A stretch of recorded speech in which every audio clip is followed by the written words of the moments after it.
a todos y a todas. Good morning. Welcome back to the English class. Bienvenidos a todos, a todas a la clase de inglés. Veo que se van sumando. Buenos días, Osvaldo, Florencia, Noé, o Noé, no sé cómo se pronuncia, Francisco.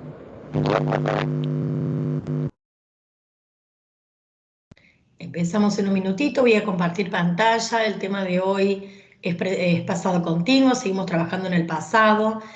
La clase pasada vimos el pasado del verbo to be, vamos a ir al pasado continuo y después seguiremos con el pasado del resto de los verbos, que no sea el verbo ser o estar, verbos regulares e irregulares y cómo conformar el pasado con los auxiliares, con el auxiliar, para ser más exacto. El pasado simple lleva un solo auxiliar, a diferencia del presente que llevaba dos, lo vamos a charlar.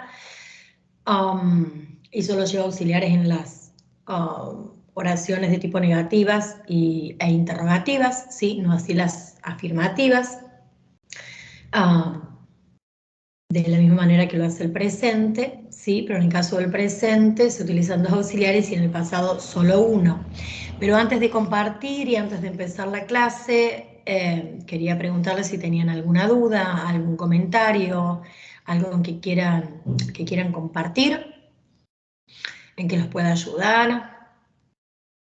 Ningún problema con las lecciones, todo en orden, los y las escucho.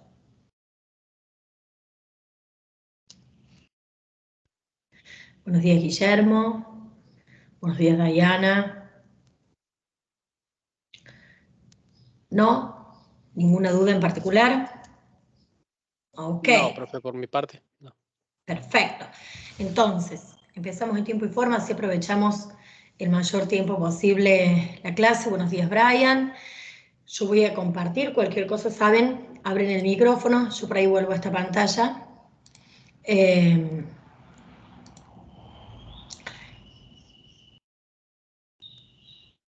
Y los y las escucho. Muy bien. El pasado continuo. Voy a ver, agrandar un poquito más. Ahí vamos. ¿Todos me ven? ¿Todos ven la pantalla que estoy compartiendo? Sí, profe. Bien, perfecto. Bien. El pasado continuo, entonces, al igual que el presente continuo, ¿sí? Se forma con dos estructuras básicas. Por un lado, el pasado, digamos, ¿no? ¿Por qué puse presente? Claro, con razón que estoy leyendo. Caramba. Con el verbo ser o estar, ¿sí? Vamos a avanzar un poquito más. Esto ya lo vimos. Pasado continuo. Con el verbo ser o estar, ¿sí? Bueno. Ahí voy. Es muy temprano, chicos. Les juro. El pasado en inglés, esto ya lo vimos. Cuando se usa. Yes. Pasado simple ya lo vimos. Caramba, ¿dónde está? ¿Dónde empieza el pasado continuo? Frases, excepciones, eso lo vimos. ¿Cuándo se usa el pasado continuo? Ok, bien. Perdón, la desprolijidad. Estoy dormida todavía. Ok, el pasado continuo entonces, les decía, se forma con dos estructuras básicas y vamos a hablar de pasado continuo siempre. Siempre tenemos que tener presente que la estructura es el verbo ser o estar y luego el verbo principal, que es aquel que va a llevar la acción, que va a llevar el significado de lo que se va a realizar con su forma en lo que se conoce como gerundio, ¿no? Esa terminación en ing que se traduce al castellano como ando, endo, ¿sí? Nosotros habíamos visto ya el presente continuo en donde el presente tenía como forma am, is, are. Es decir, am para la persona I, la primera persona del singular, I am, is para la tercera persona del singular, es decir, he is, she is, it is, y are para el resto de las personas. You are, we are, they are. En el caso del pasado, el verbo ser o estar pierde una de sus formas, pierde una de sus conjugaciones, ¿sí? Y en el caso de la primera persona del singular, es decir, el I, el yo, pasa a tener la misma forma que la tercera del singular. Es decir, decimos I was, he was, she was, you were. ¿Ok? Y luego el verbo principal con la terminación ing. Cuando utilizamos el pasado continuo, a diferencia del pasado simple, digamos, ¿no? Cuando utilizamos uno u otro. En el caso del pasado continuo, lo utilizamos para contextualizar la escena. ¿Qué significa eso? Que vamos a utilizar el pasado continuo para expresar algo que está sucediendo y que se sostiene en el tiempo. En general, la diferencia entre el pasado continuo, cuando hablamos de acciones, el pasado continuo y el pasado simple, es que el pasado continuo va a hacer referencia a una acción que se sostiene un poco más de tiempo que la del pasado simple, que solo lo corta. ¿Sí? Por ejemplo, it was a dark and stormy night. Fíjense, en ese caso se usa el pasado simple, ¿sí? Porque está hablando de estado, está describiendo, habla del clima. So it was a dark and stormy night. And Brad and Janet were driving along a dark road.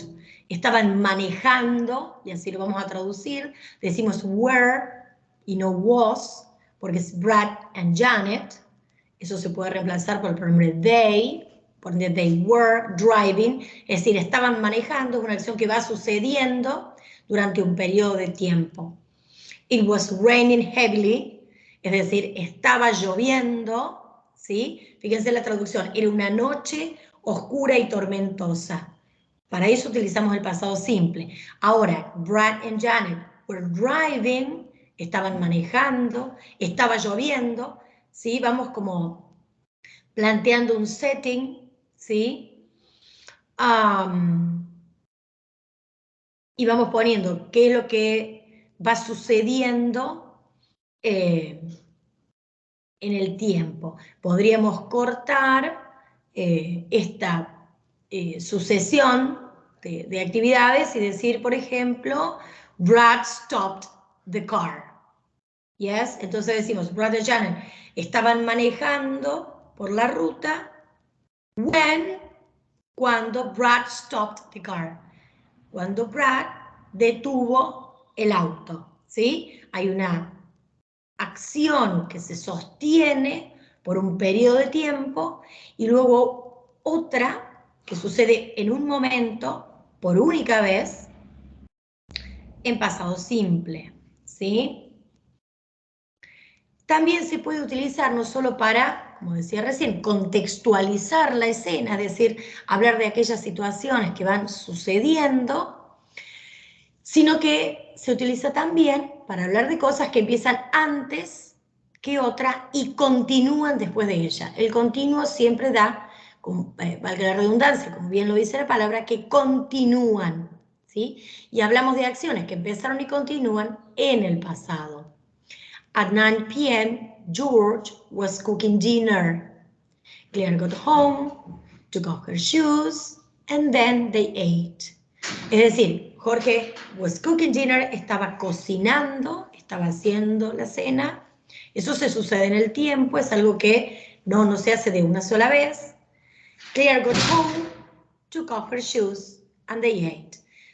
Claire llegó a casa, o arribó a casa, se sacó los zapatos, se quitó los zapatos y cenaron, ¿sí? Entonces, George, la actividad que hacía George de cocinar se sostiene en el tiempo, le llevó una cierta cantidad de tiempo y a esa actividad se corta cuando decimos que Claire llegó a casa, se sacó los zapatos y luego ambos comieron.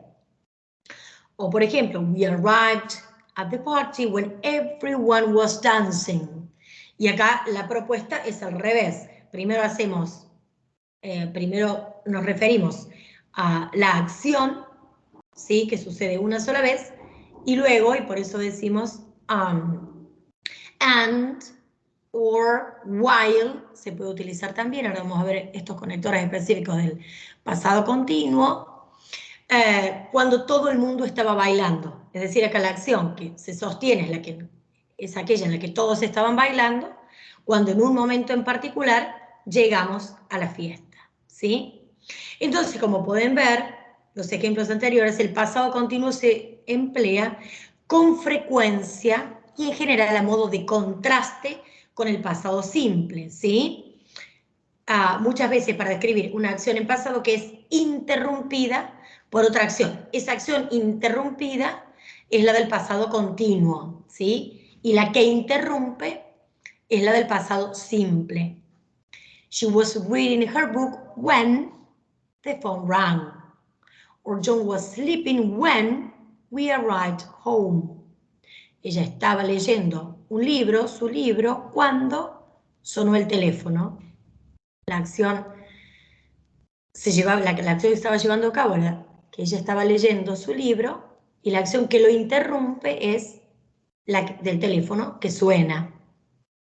Or John was sleeping when we arrived at home. John estaba durmiendo, es la acción que se sostiene, que sucede, y la acción que interrumpe es cuando llegamos a casa. Además, se puede utilizar el pasado continuo para referirnos a tendencias del pasado o a cambios que tuvieron lugar a lo largo del tiempo. En español se suele traducir con la locución iba más gerundio o simplemente el pretérito imperfecto. Por ejemplo, during the 1980s, the health service was improving. Durante la década del 80 del siglo XX, el servicio sanitario iba mejorando, ¿sí? Eso es iba más gerundio, iba mejorando. En lugar de decir, si hiciésemos una traducción word by word, during the 80s the health service was improving. En lugar de traducirlo como estaba mejorando, iba mejorando, ¿sí? O por ejemplo, young people were becoming more and more interested in rock music.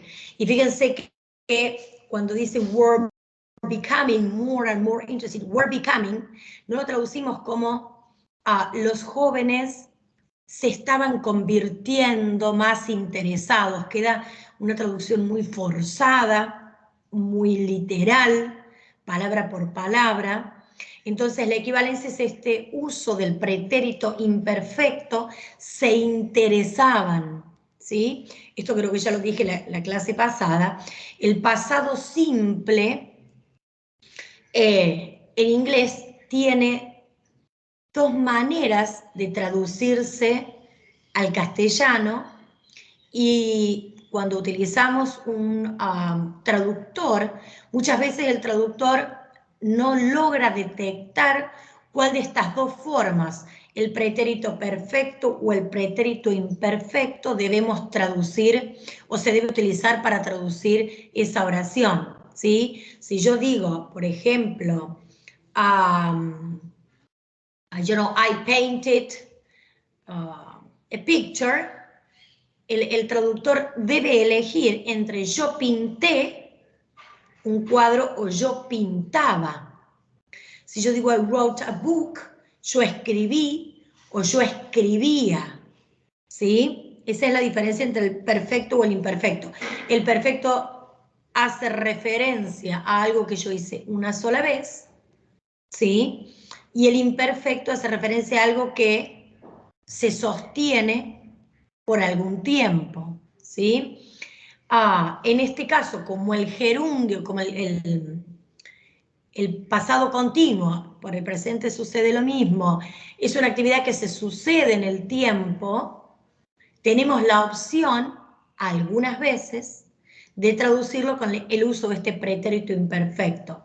Y en lugar de decir, la gente joven se estaba convirtiendo o estaba volviéndose más interesada, nos cuesta mucho ese become, ser traducido al castellano, decimos los jóvenes se interesaban, ¿sí? Y borramos esa marca de gerundio. Pero eso lo podemos hacer porque es una acción que se sostiene en el tiempo, tal cual se utiliza también el pretérito imperfecto. O the cost of living was increasing, y el costo de la vida aumentaba cada año. Y es muy posible que si ustedes ponen esta oración tal cual está en un traductor, la traducción sea el costo de vida se estaba incrementando, ¿sí? Todos los años, en lugar de se incrementaba o aumentaba, ¿sí? ¿Se entienden a lo que quiero llegar? Por eso hacemos hincapié en ciertas características del inglés. Sí, te escucho. ¿Puedes subir un poquito más la pantalla, es decir, scrollar hacia abajo? Porque no sé cómo sacar la barra de... Ahí está. ¿Ahí va? No, sí. No Ok. sé cómo sacar la barrita que tiene una figura para activar el micrófono y todo eso y me tapa la pantalla. Perfecto. Lo tengo en consideración. Por eso nos interesa por ahí hacer hincapié en ciertas características que tiene el inglés con respecto al castellano, y esto lo repito over and over again, una y otra vez, porque si no sería tan simple como copiar el texto y ponerlo en un traductor. Pero si queremos lograr una traducción, digamos, more accurate, mejor realizada, digamos, más efectiva, más específica, por ahí necesitamos estos pequeños tips o hints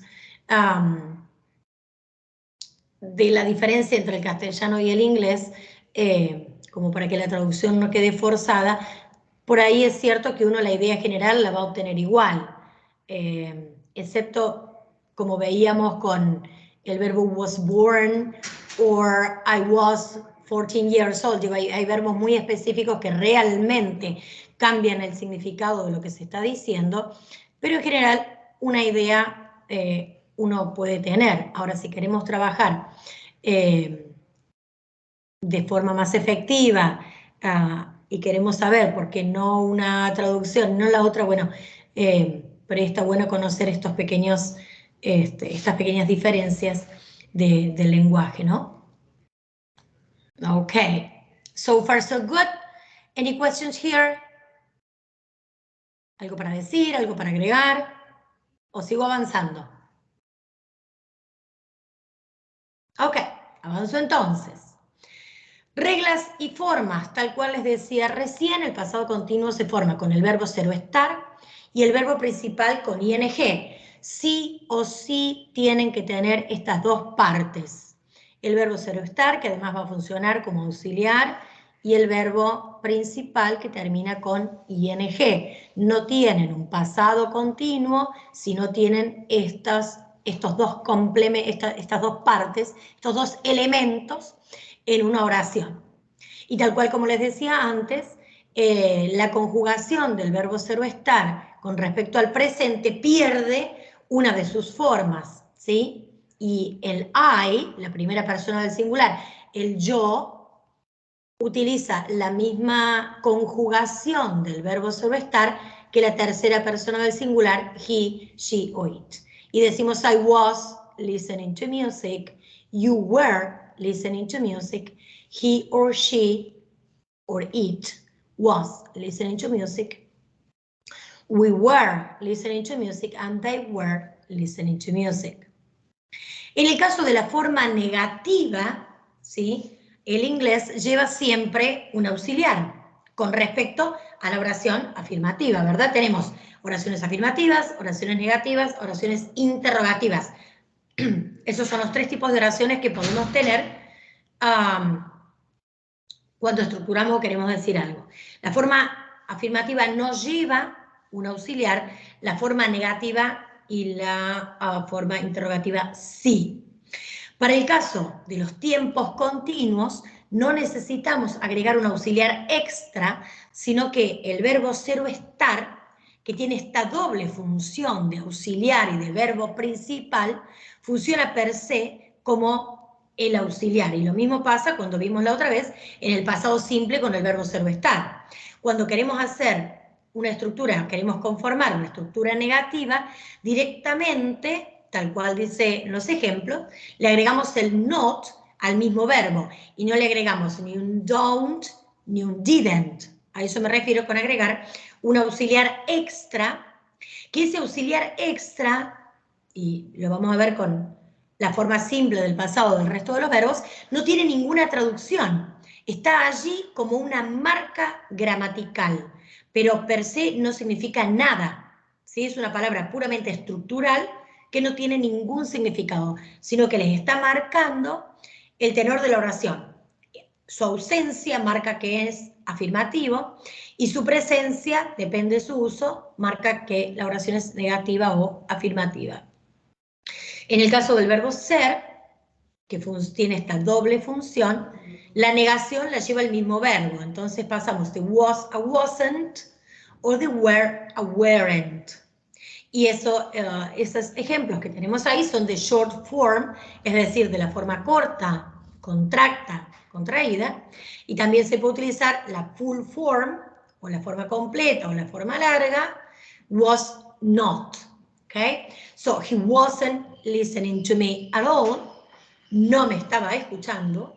O they weren't eating the food I made for them. No estaban comiendo.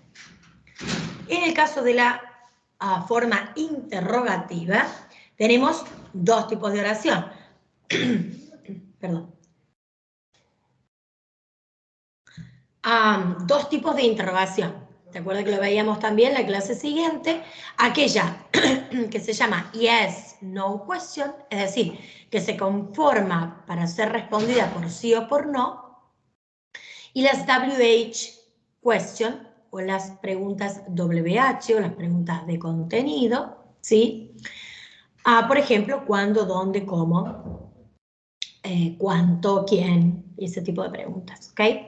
En la forma interrogativa de las yes, no questions, simplemente el verbo ser o estar. Ustedes fíjense, en la oración negativa o en la oración afirmativa tenemos el sujeto, el verbo, ¿sí? Y el resto de la oración. En el caso de las yes, no questions, el verbo ser o estar pasa adelante. Es simplemente cambiar el orden de las palabras que da la marca gramatical de lo que estamos hablando ahí. Es una oración interrogativa. So, were you studying last night? ¿Estabas estudiando anoche? Was he playing the piano? ¿Estaba ella tocando el piano? ¿Sí? Y fíjense que nosotros en castellano no tenemos ese inconveniente. Yo digo, ella estaba tocando el piano. ¿Ella estaba tocando el piano? Simplemente cambiamos, si fuese oral, el tono de la voz o le agregamos los signos de pregunta.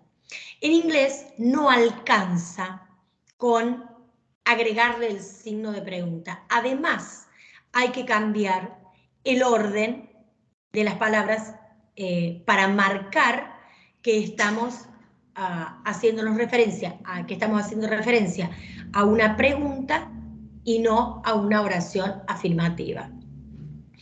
En el caso de las preguntas abiertas, o esta que les decía yo antes, WH questions, simplemente a la misma estructura de la yes, no question, le agregamos la palabra interrogativa, esa que en su mayoría, porque how much no lo hace, comienzan con WH, ¿sí? What were you doing at 8 o'clock? ¿Qué estaba? Ahí se puede traducir inclusive, fíjense, ¿qué estabas haciendo?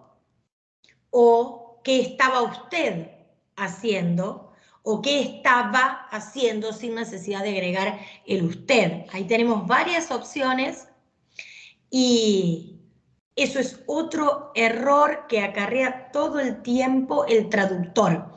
Y esto es un error de registro, porque el you se utiliza tanto para el registro formal como para el informal. Es decir, se traduce tanto como ¿qué estabas haciendo? O ¿qué estaba haciendo? Es decir, ¿qué estaba usted haciendo, ¿no? Para ambos registros. E inclusive tampoco esta traducción del you hace diferencia entre es yo, tú o vos, ¿sí? Vos estabas, tú estabas, sí. Yo le tiro como tú, o sea, en automático mi cerebro lo toma como tú y ¿qué hacías tú a las 8 en punto? Si yo traduzco así alguna oración o algún ejercicio, ¿está bien? A ver, Al gramaticalmente, si vos redactado. decís, claro, si vos decís qué hacías tú o qué tú hacías, no está mal, gramaticalmente es correcto. Ahora, vos hablás así, No, tal cual, solo cuando ¿sí? estudio inglés. Bien, tal cual. Entonces, hay algunas diferencias ahí que por ahí vale la pena ser tomada en cuenta. Primero, el mismo traductor que utilizamos nosotros en la Argentina se utiliza en España, pero nuestro español, ¿sí? No es el español de España. Ustedes saben que existe, hay una diferencia entre el español de España y el español de América Latina. Y a su vez, dentro de América Latina está la variante del español del Río de la Plata, que es específicamente el que nosotros hablamos, ¿sí? Entonces, a la hora de explicar, traducir, de pronto, para entender un texto, no les cambia demasiado la vida si el traductor les pone un registro u otro, es decir, formal o informal, de tú, usted o vos. No les hace la diferencia si solo quieren entender un texto. Ahora, si quieren ir un paso más allá y tienen que escribir, tienen que redactar o tienen que traducir para otra persona, en el trabajo ni siquiera hace falta ser traductor profesional, ¿no? Ahí sí cambia, ahí sí se establece una diferencia, ahí sí va cambiando la cosa. No es lo mismo un tratamiento del usted que un tratamiento del tú, que un tratamiento del vos. Y para eso hay que tener en cuenta la audiencia, para quién va traducido o con quién estamos hablando, ¿no? Con quién nos queremos comunicar. No es igual. Principalmente en el caso del registro formal o informal. Pero además el uso del tú o el uso del vos determina primero una falta de conocimiento. Digo, porque cualquier hablante latino del Cono Sur no utiliza el tú de Argentina, porque por ahí creo que los chilenos me parece que sí. Entonces ahí hay un conocimiento de decir, bueno, ¿de qué región nos estamos refiriendo? ¿Con quién estamos hablando?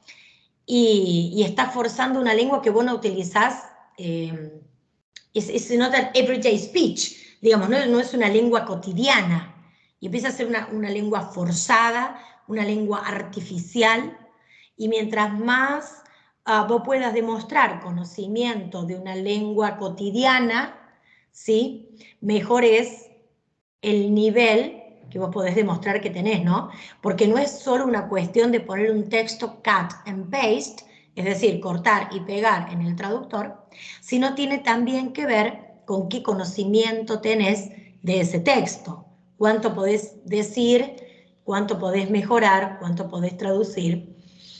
¿Se entiende? Estas sutilezas que nos gusta trabajar, más allá de la traducción general que todos pueden ir poner un traductor. Digo, hay ciertas sutilezas que me parece que vale la pena charlarlo. Por ejemplo, fíjate la oración que sigue. Why were you listening to that song? Si vos pones eso en el traductor, es muy probable que aparezca ¿por qué estabais escuchando esa canción? Díganme si nosotros hablamos así. En la vida. ¿O no? ¿Están ahí o los perdí? No, estamos acá. Ok. Entonces tiene que ver, digo, que una traducción aceptada en esta zona, ahora de pronto si vos vas a trabajar para España, suponte, sí es interesante a lo mejor que mantengas las formas, porque es una manera de decirle a tu interlocutor, mira, a mí me preocupa la manera en que vos hablas, me ocupa, no me preocupa, digamos, me preocupa en el sentido de estoy atento estoy atenta y tomo en cuenta la variante y la aplico. Pero no necesariamente si vas a trabajar para alguien de Argentina o de Latinoamérica te voy a decir en qué década. Digo, estamos leyendo Cervantes. Si vos traducís porque estabais escuchando esa canción. Y no se olviden que la comunicación, digo, es la herramienta por excelencia a través del escrito o del oral. Entonces dice mucho cuando intentamos comunicarnos y la comunicación empieza a ser interrumpida por estos detalles que saltan a la vista. Lamentablemente parecería casi irrisorio porque el significado está igual. Porque estabas escuchando esa canción, todos entendemos qué quiere decir por qué estabas o estaba, y todo se puede traducir con la misma estructura. ¿Sí? Este gran problema que tenemos, el problema es de los dos lados, digo. Ellos porque tienen estructuras comparados con el castellano más austeras, menos cantidad, y para ellos porque cuando aprenden el castellano no terminan más de aprender variantes, ¿no? Bien, ¿y how long was he playing football? ¿Cuánto tiempo? Ahí es, how long tiene que ver con esto que les decía que se llaman WH questions, es decir, preguntas que comienzan con WH, pero how long, how much, justamente no empieza con WH, pero es la misma estructura, ¿sí? Que tiene que ver con cuánto tiempo, cuánto dinero, ¿ok? Bien, y como siempre en la lengua, sí, ¿alguien quiere decir algo? Sí, buenos días. Una consulta, porque no me quedó claro. ¿Qué diferencia hay en tutear y no tutear? ¿Cómo decir va o cómo le va? En inglés, ninguna. ¿Se entiende? Vos preguntabas cómo lo expresamos en inglés. ¿Cómo expresamos esa diferencia? No tenés manera. Solo a través del contexto. ¿Estoy tuteando o no una persona? ¿O no se tutean ellos? Sí, sí. Tienen los dos registros, pero solo los determinan a través del contexto. No los determinan por la lengua. Y de hecho, ese you, que sería la equivalencia al vos, al usted o al ustedes, o al vosotros. Todo eso significa you.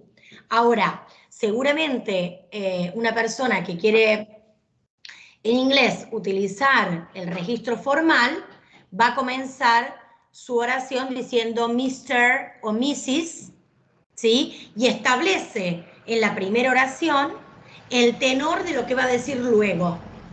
Pero eso lo vas a tener que ver por contexto. No hay un equivalente, ¿sí?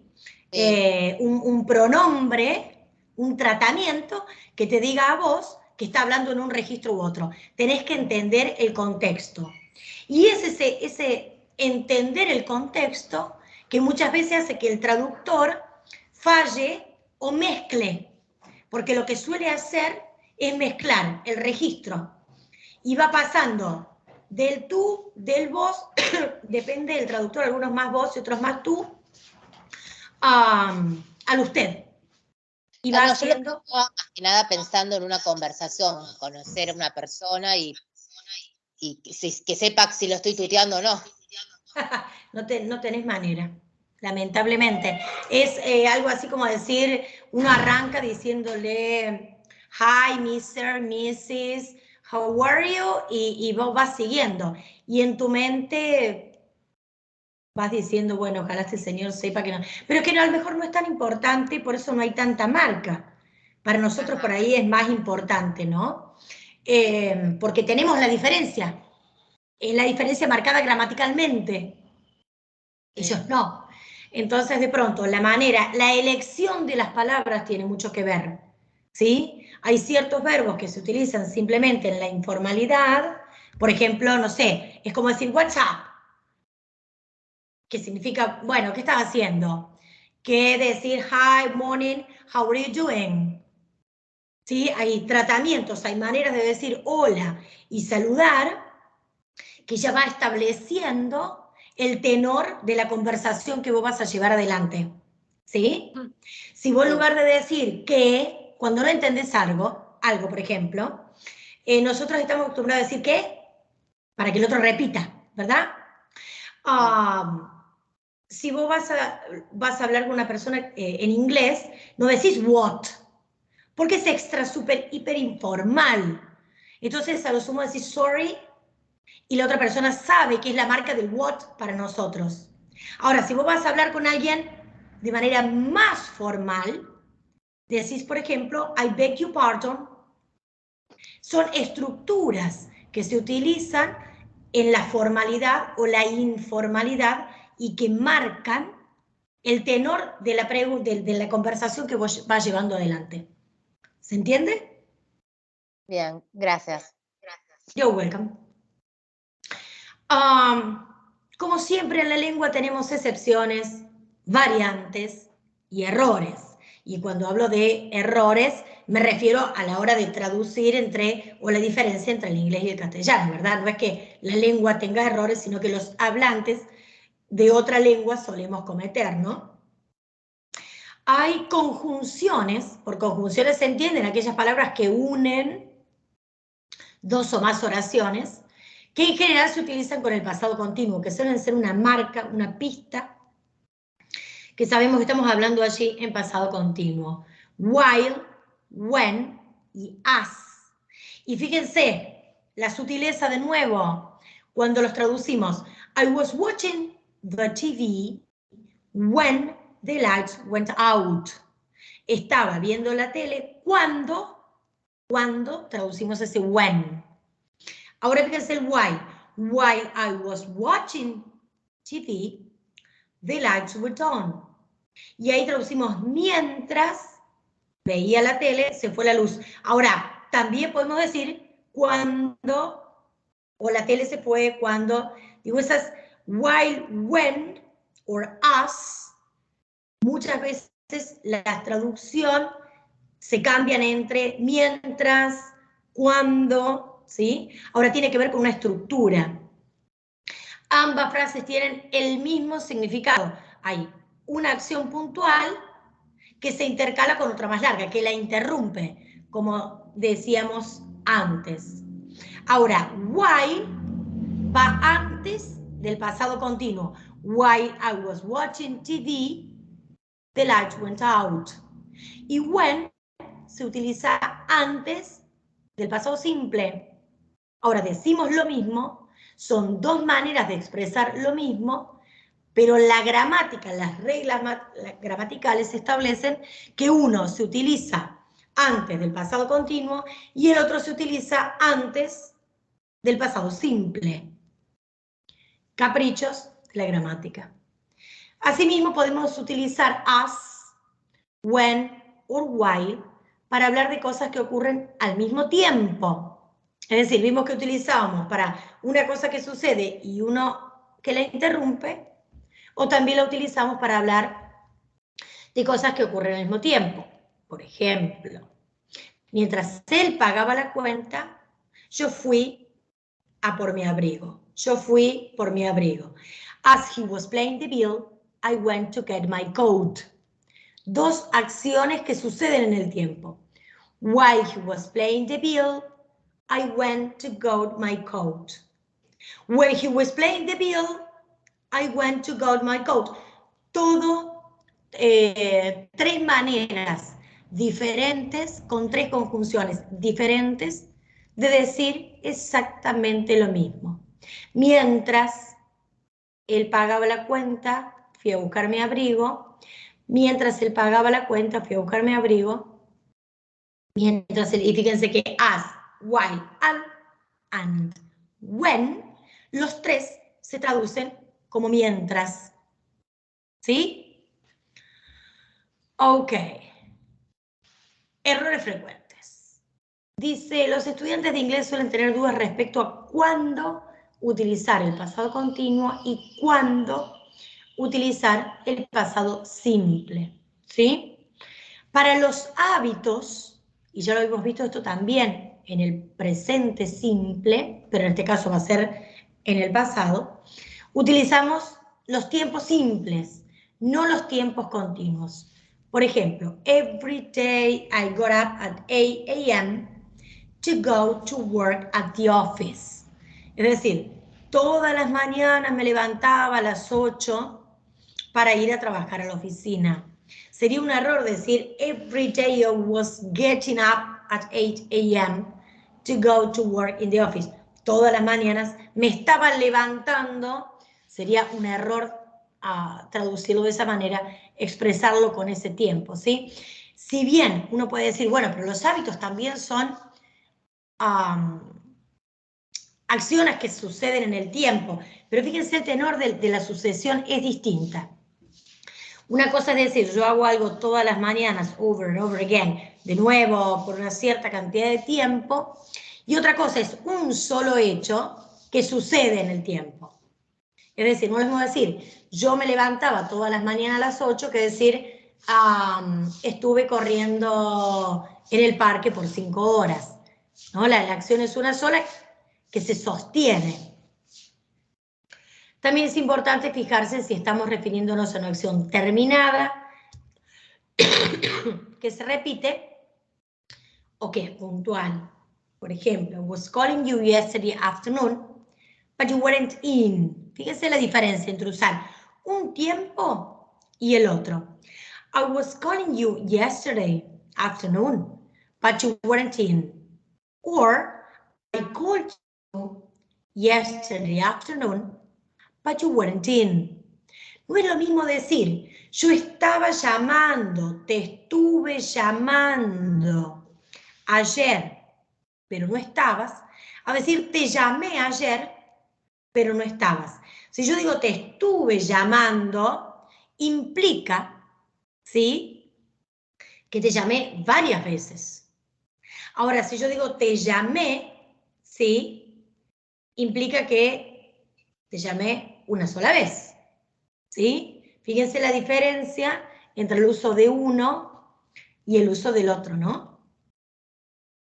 El pasado continuo da información a modo de contexto y no para describir la acción principal. Esto lo vimos recién.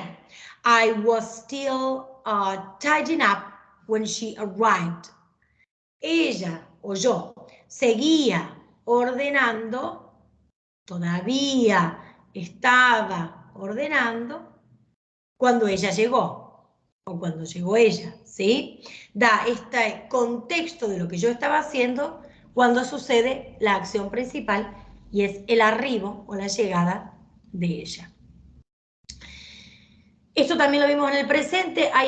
El inglés se divide en verbos de estado y verbos de acción, ¿sí? También en castellano sucede eso, ¿no? El pasado continuo no se utiliza para los verbos de estado. Para los verbos de estado se utiliza los tiempos simples. Y para los verbos de acción se suelen utilizar los tiempos continuos. Es decir, por ejemplo, los verbos de estado, aquellos que no se conjugan en tiempos continuos, son, por ejemplo, thoughts and opinions. Lo que pensamos, lo que opinamos.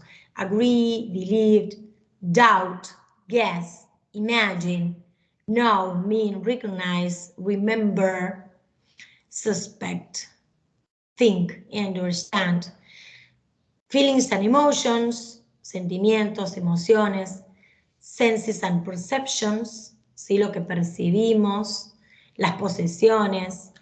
¿Sí? Por ejemplo, si decimos belong, que es pertenecer, es muy difícil que utilices yo estoy perteneciendo. ¿Yo pertenezco o no pertenezco? ¿Sí? Yo siento. Difícil decir yo estoy sintiendo. Yo siento o no siento. Yo escucho o no escucho. Yo huelo o no huelo. Yo quiero o no quiero.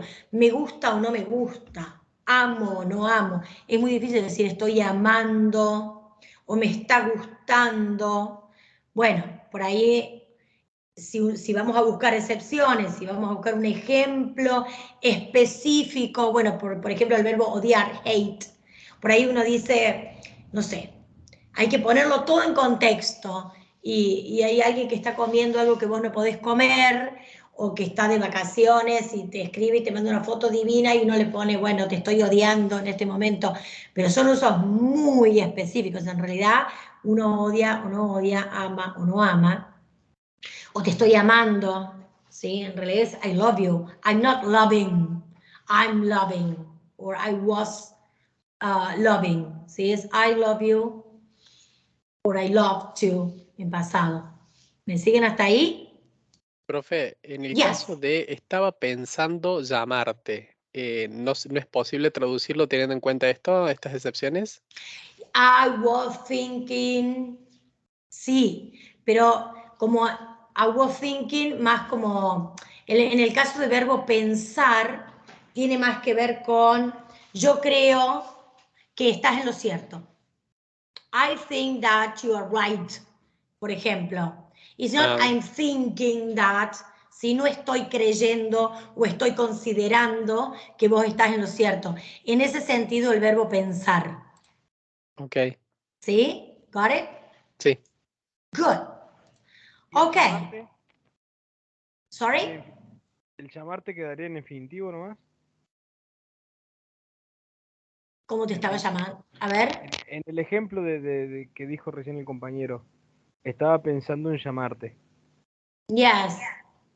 Llamarte Oh, quedaría... I was thinking to call you. I was thinking calling you. Sí, podés ahí, necesitas, cuando vos tenés dos verbos, porque vos decís, fíjate, yo estaba, ponele el estaba como auxiliar, pensando llamarte, en llamarte, ¿sí? Tenés pensar y llamar. Cuando vos tenés dos verbos unidos, fíjate que en castellano tenés la preposición en, estaba pensando en llamarte y después tenés un pronombre reflexivo al final. Vos perdés todos ese tipo de estructuras.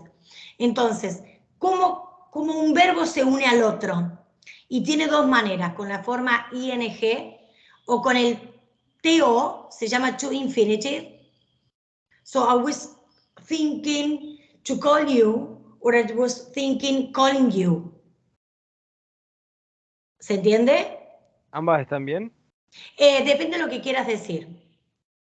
Por eso uno va por finalidad, ¿sí? Pero ambas las podés traducir como estaba pensando en llamarte. I was thinking to call you, I was thinking calling you because something of the sort, ¿ok? Hay algunas estructuras que van fijas, otras utilizamos ambas, pero en general la unión de los verbos sigue esa regla, cuando vas uniendo verbos en realidad, ¿no? Porque en castellano esas uniones se van haciendo a través de preposiciones, y en inglés no siempre es así. No siempre, como no es una lengua preposicional como la nuestra, no siempre tenemos la unión de las preposiciones para todo. Okay, more questions. Iba a detener la grabación ahí porque ya está como... Detener la presentación, bien. No sé cuántos somos hoy. Más, menos, ¿cómo vamos?